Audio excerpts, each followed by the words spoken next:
Albert Einstein told a friend that he felt compelled to think of himself as an involuntary swindler. If Einstein himself felt like an imposter, what hope is there for the rest of us?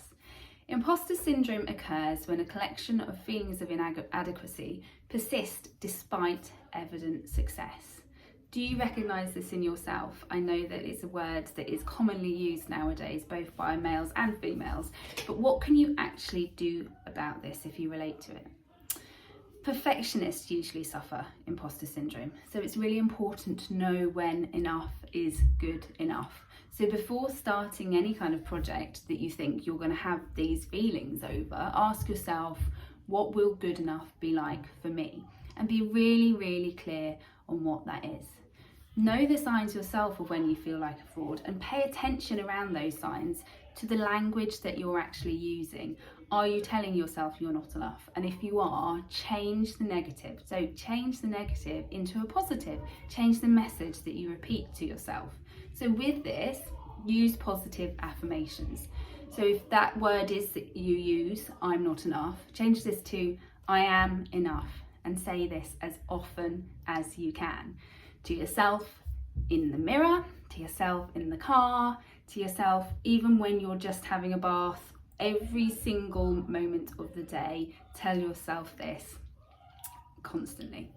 Welcome imposter syndrome in. So when you recognise these feelings of inadequacy are rearing their heads again, welcome them in and actually say it out loud. Say, oh, I recognise this. This is imposter syndrome.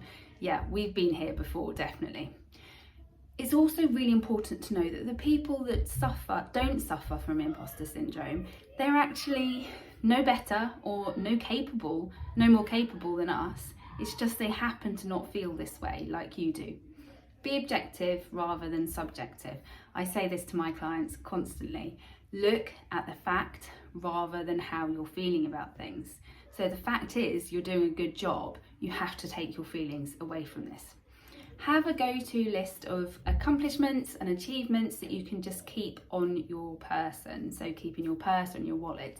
These are going to be things that you can look on as evidence when you're feeling that you're not good enough.